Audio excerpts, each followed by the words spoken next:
UDF പിന്തുണയോടെ ഞാൻ മത്സരിക്കുന്നുവെന്ന് ഞാൻ ആരോടും പറഞ്ഞിട്ടില്ല. അങ്ങനെ പറയാൻ ഉദ്ദേശിക്കുന്നുമില്ല.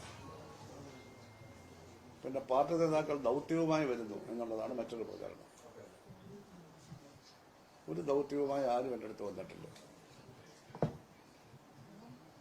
ബേബി MI ബേബി എന്നോട് ടെലിഫോണിൽ സംസാരിച്ചിട്ടുണ്ട്. ഇന്നലെയാണ് സംസാരിച്ചത്. അതിന് മുമ്പ് സംസാരിച്ചില്ല. ഇന്നലെയാണ് സംസാരിച്ചത്. ഇവിടെ അദ്ദേഹം ഭാര്യ ഇവിടെ വന്ന് ഊണം കഴിച്ചിട്ട് പോയി. എന്നാലും ഒന്നും ഞങ്ങളിതൊന്നും സംസാരിച്ചില്ല. ഇന്നലെ ടെലിഫോണിൽ സംസാരിച്ചു ഡൽഹിയിൽ.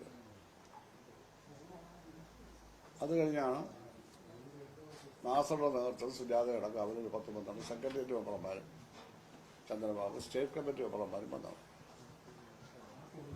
അതിനു മുമ്പ് ഒരാഴ്ച മുമ്പായിരിക്കണം സുജാതയും ഹരിശങ്കറും വന്നു. സുജാത എൻ്റെ ബന്ധുവാണ്. ഹരിശങ്കർ എൻ്റെ അരിന്തരവളുടെ ഭർത്താവാണ്.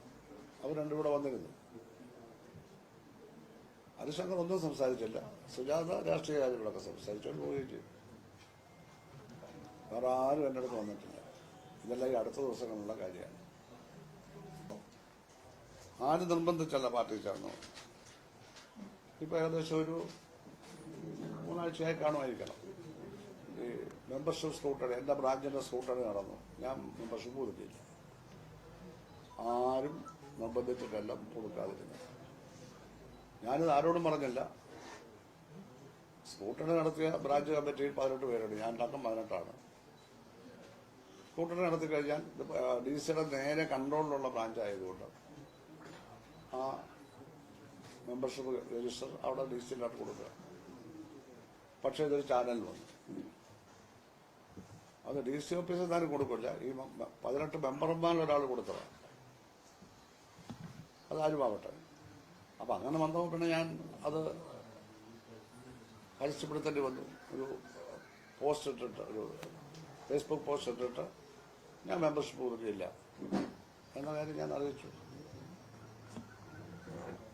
കൂട്ടത്തിൽ 3-4 കാര്യങ്ങൾ കൂടി പറഞ്ഞു. അത്ര വലിയ പോസ്റ്റൊന്നുമല്ല. അത് വലിയ തരത്തിൽ സ്വാഭാവികമായിട്ടും പ്രചാരത്തിലായി. അതിൻ്റെ കാര്യങ്ങളൊക്കെ മാധ്യമപ്രവർത്തകരായ ജനങ്ങളോട് ഞാൻ പ്രത്യേകിച്ച് പറയേണ്ട കാര്യമില്ല. പക്ഷേ പാർട്ടി മെമ്പർഷിപ്പിൽ നിന്ന് ഒഴിഞ്ഞു എന്ന് പറയുമ്പോൾ പാർട്ടി സംഘടനയില്ല എന്നാണ് അർത്ഥം. എന്നാൽ ദശലക്ഷക്കണക്കിന് അനുഭാവികളാണ് പാർട്ടിക്കുള്ളത്. 10-70 ലക്ഷം വോട്ട് ഇവിടെ കിട്ടുമ്പോൾ പാർട്ടി മെമ്പർമാർ കേരളത്തിൽ 5 ലക്ഷം മാത്രമേ ഉള്ളൂ. ഇന്ത്യയിൽ ആകെ 10 ലക്ഷം ജനുവാനുള്ളത്. 5 ലക്ഷം കേരളത്തിലാണ്.